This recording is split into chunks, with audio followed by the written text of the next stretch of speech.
Ken Jeffries as Mem Kirby, the ghostess with the mostess. Robert Sterling as George Kirby, that most sportive spirit. And Leo G. Carroll, host to said ghosts, as Topper.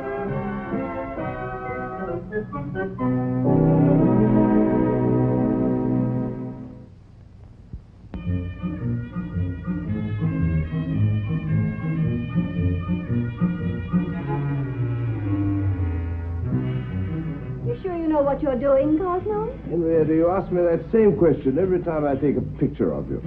And not without reason, Topper. The last one you took made me look like a lump of dough. Turn your head a little more to the left. And better still, take your head off altogether. Now, what's for the birdie?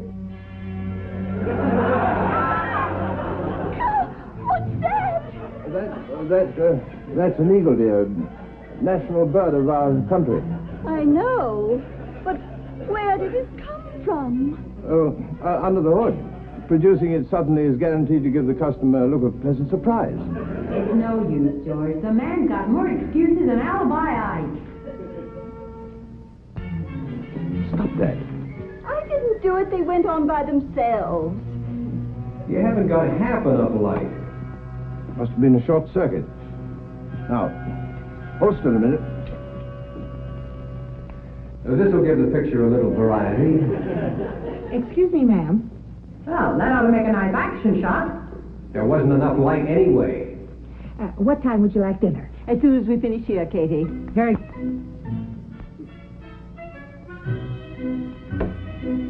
Must be a loose connection. Oh, for heaven's sake, Cosmo, leave the lights alone and take the picture. I can't hold this pose all night. You haven't got half enough light. Cosmo, you're blinding me. The fuse! You blew the fuse! Snap her quick, Topper. She never looked lovelier.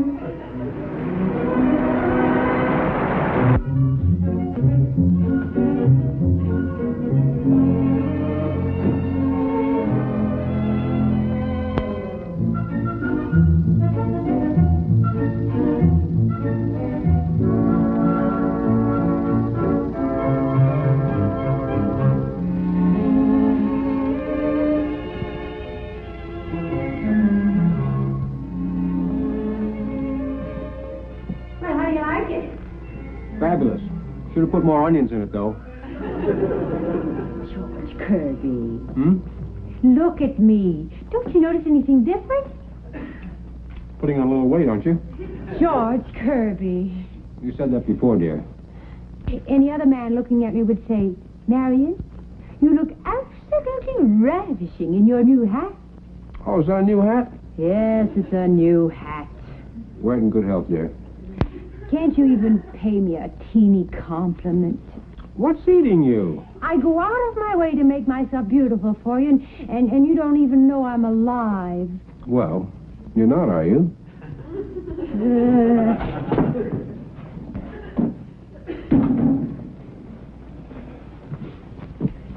Topper, darling, thank heavens you're home. What's wrong now? Oh, it's George. He's insufferable. He's insulting, he's boorish, he's unmannerly, and he's unbearable. Lovers' quarrel? He doesn't even know the meaning of the word love. I loathe him. I despise him. Topper, darling, on your way to the bank in the morning, would you return this to the millinery shop for me? It's right on your way. But Marion... Well, all you have to do is put it back in the window. They probably won't even know it was missing.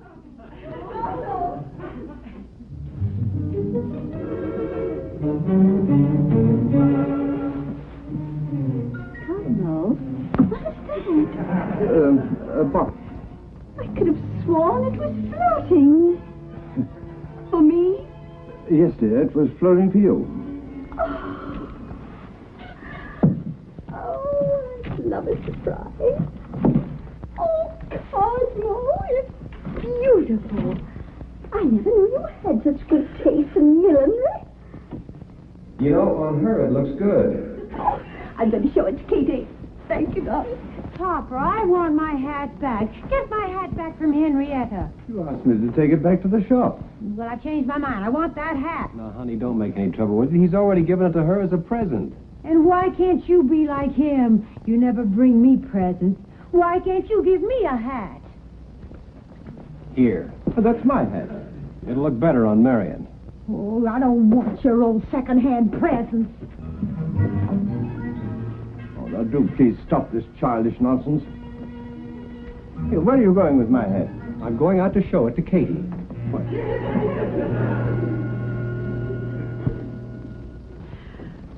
Colonel, Yes, aren't you tired?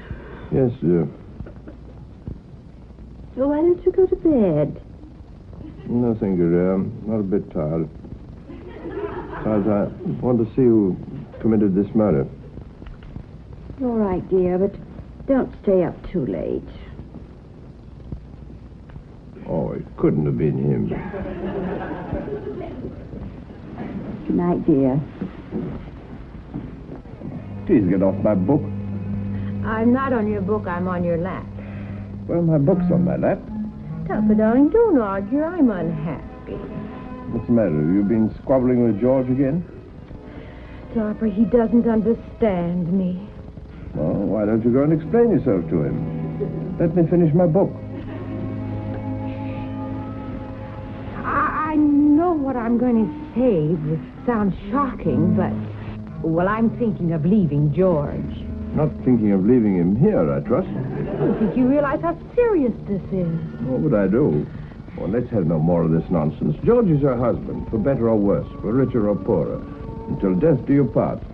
Oh, I know all that, but... What did you say? I didn't say anything. You're doing all the talking. Until death do us part. Topper, George and I... Come on, Neil. Stop wobbling like that, will you? Oh, but darling, the difference in our ages means absolutely nothing. Darling, wait. Topper! What? Well, I never would have expected it of you. Well, now look here, A man George, of your age. Reading those trashy 10-cent mystery novels. What do you think of our lush hound? Not only kills a bottle of cognac, but tries to play the Undertaker, too. I caught him burying the bottle. Hey, Marion, this dog's going to have a monstrous thirst after all this cognac. Winds up a batch of martinis so he can sort of taper off. You and your intoxicated friend can attend to your own affairs, Mr. Kirby. Do we know this woman? No? Well, then you go over and kiss your Uncle Topper, and I'll mix a batch of martinis. Oh. Please take this beast away. Marion, call him off. It's Mr. Kirby's dog, not mine. Hey. What is all this Mr. Kirby business, honey? You will please address me by my maiden name, Miss Cook. Miss Cook. Marion, what's come over you? Until death do us part. Don't you see, Topper? George and I aren't married anymore.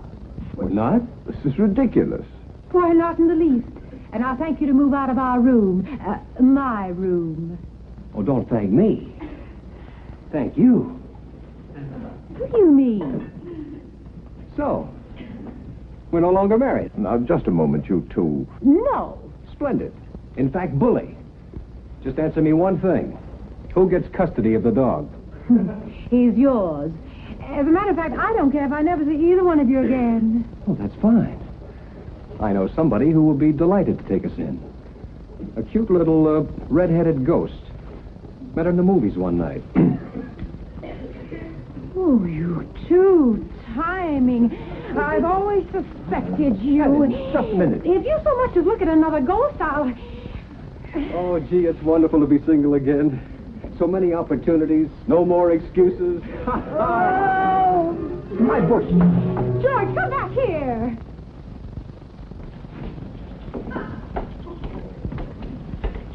Cosmo, what's that book doing in the fire? It's burning. Yes, but why are you burning it? I've just finished it.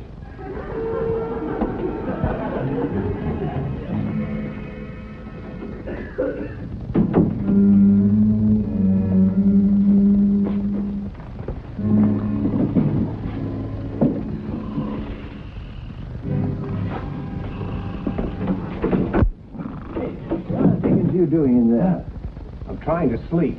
Well, that's Henrietta's hope chest. Well, I hope I don't have to sleep here tomorrow night.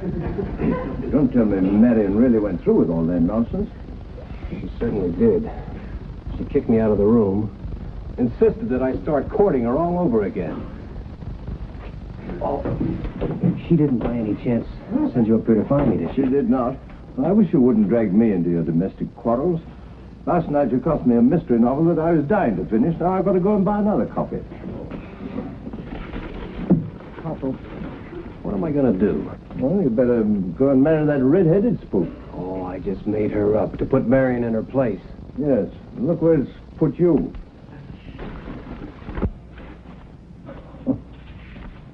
What are you laughing at? I'm not laughing at you. I can't court Marion again. Why not? Well, I'm a married man. At least I was. What are you reading? Some letters from me to Henrietta when I was courting her. You know, you could very well use some of my technique. I might end up being married to Henrietta. Well, you could do worse. I did. But somehow I love the witch. Let me have a look. Hey, here, steady on, George. Those letters are personal. Oh, what's wrong? Henrietta, my own. When we are apart, it seems dark and dank. Well, what's the matter with that? It's very poetic. Marion, my own. When we're apart, life seems dark and dank. No, thank you. Your technique won't help me any. The trouble with you is you're completely insensitive. Well, I guess I'll have to start courting Marion all over again. I worked it once. Maybe if I gave her the old caveman treatment, huh? And you say I'm insensitive? Oh, brother.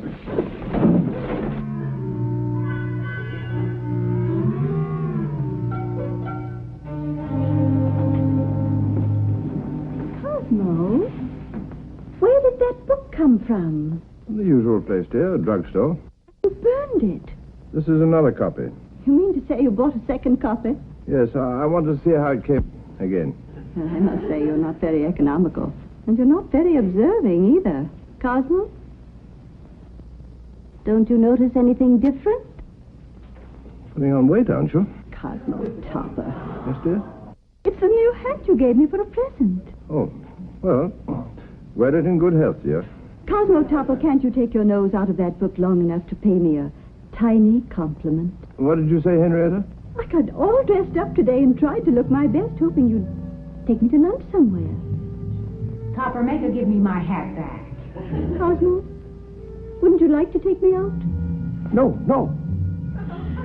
You needn't be so vehement about it. I had no idea it would be so distasteful to you to spend Saturday afternoon with your wife. Now look what you've done. She's perfectly right. All you husbands ought to learn to give your wives a lot more attention. If you hadn't reached for the hat. I hope she makes you suffer. I hope she finds a handsome, charming gentleman to take her to lunch. Preposterous. Don't you believe it? Look how I'm making George suffer. He's suffering all right. So am I. I want to read. Topper, you don't suppose he's serious about that redhead, do you? Well, it's quite possible. If I thought... If you thought you'd never have started this thing, telling me he's not your husband, throwing him out of your room. Cosmo Topper, I never expected to hear that from you. Suggesting that I share my room with a man who's practically a stranger. Oh, for pity's sake, I'm tired of both of you. And you needn't take out your bad temper on Neil. What's he doing here? He's a very literary dog. Always has his nose in a book. Come, Neil, before the nasty man bites you. Is Mrs. Kirby home? That's no way to treat a gentleman caller.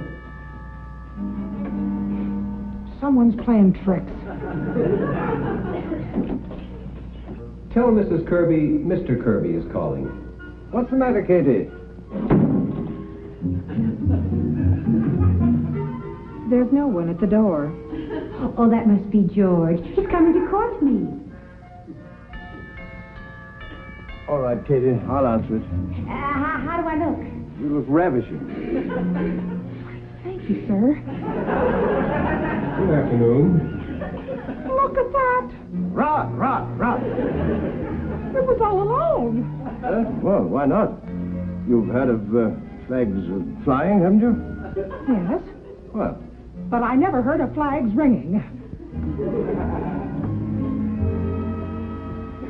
Have you a lady living here by the name of Mrs. Kirby? she resides here, but she isn't living. In there. Topper, listen, I have to humor her. She's very about this courting bit. Would you please announce me? Very good, sir. Joe College, madam. Hiya, baby. Give Daddy a hug. How do you do, Mr. Kirby? Oh, I beg your pardon. I forgot. You're looking radiant, Mrs. Kirby. Oh, come now. You've met Mr. Topper, haven't you? Oh, Mrs. Kirby's told me so much about you. All unpleasant. All right. Well, now that you've played your silly little game, perhaps you'll go away and let me read. Topper, darling, the young man and I want to sit in here. Will you entertain Mr. Kirby while I get my coat?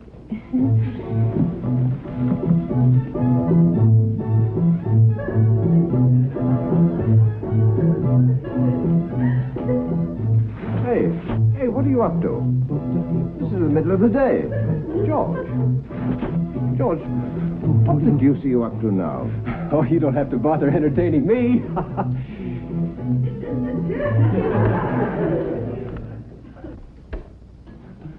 Put on that light. What's the matter? Did you lose something? Yes, my temper. Topper, mustn't throw books at dogs. Neil, come back here. Neil, my book. Where's Topper? When I see a dog about a book.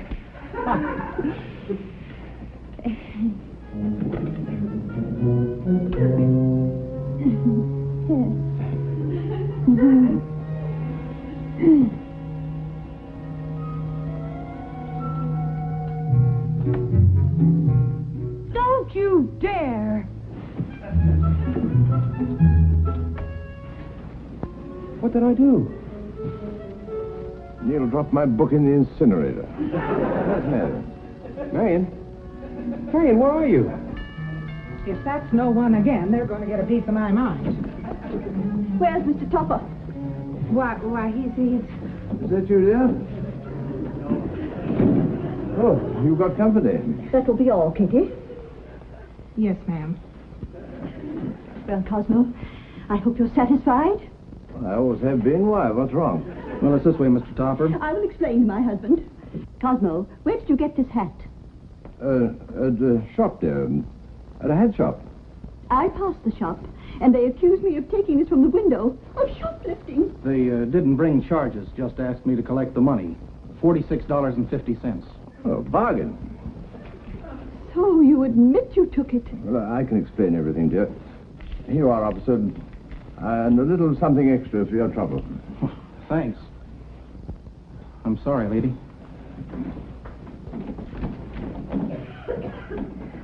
Well, Cosmo, I'm waiting for your explanation. Well, you see, they told me at the shop that the hat was a steal. I suppose I guess I misunderstood them. You expect me to believe that? No, I guess I don't. Well, all I can say is, it's bad enough you're stealing things, but when I get arrested for it... Excuse me, ma'am, but I found this in the incinerator. Katie, put that back. I want things where I can find them. Why, it's that book again. You can't afford to buy me a hat, but you can buy books and burn them. Katie, you can have this hat. Why, thank you, ma'am. Henrietta.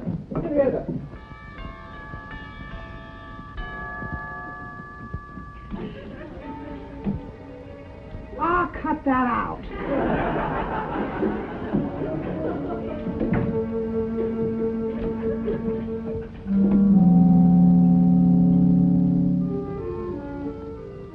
Oh, Marion! Marion! Me? No, they were for Katie, but as long as you have them, you can keep them. Won't you come in? Thank you.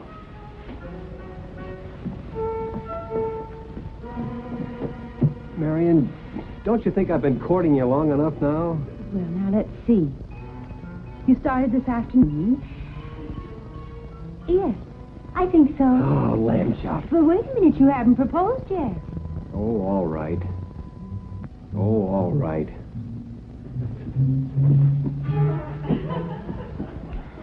Marion.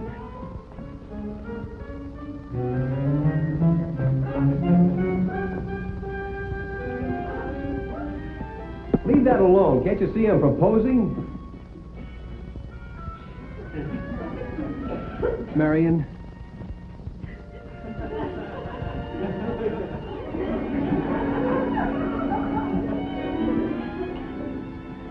Cut that out.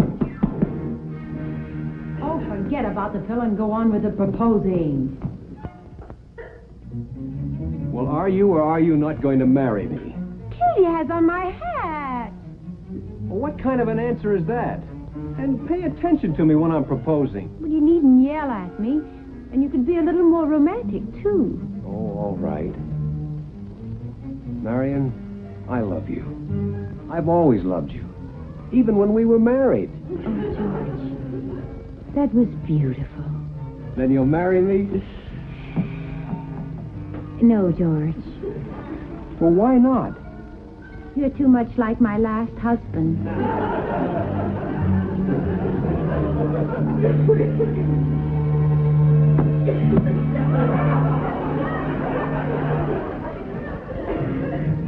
Okay, I'll fight back. Ask Mr. Topper if he'd care for some more coffee. Yes, sir. Mr. Topper, sir, Mrs. Topper asked me to ask you if you care for some more coffee. Tell Mrs. Topper no thank you. Yes, sir. Mrs. Topper, Mr. Topper told me to tell you, no thank you. You may take this away. Yes, ma'am. Excuse me, sir. There goes our interpreter. I have nothing to say to you. Henrietta, aren't you being a trifle unreasonable? After all, Me unreasonable? You hat stealer. You book burner. Henrietta. Get off my lap, will you? you and your wife have got me into a fine mess. Me and my wife have got me in a fine mess, too. What have you got there? Your love letters. I've tried everything else on Marion. Maybe this will work. I thought you found them revolting. I do, but I'm desperate. Henrietta, correction. Marion, my own, when we're apart, life seems dark and dank.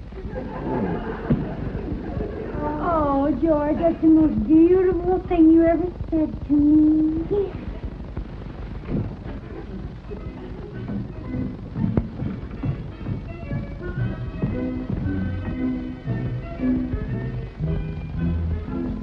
I forgot my sewing.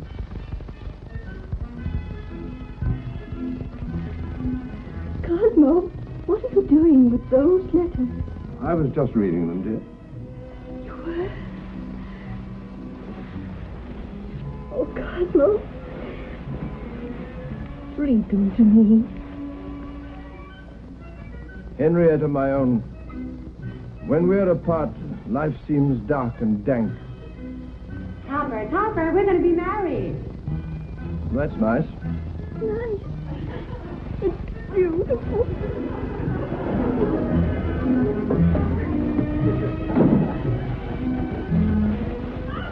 Cosmo, what are you doing? I'm feeding the birds, dear. They're hungry.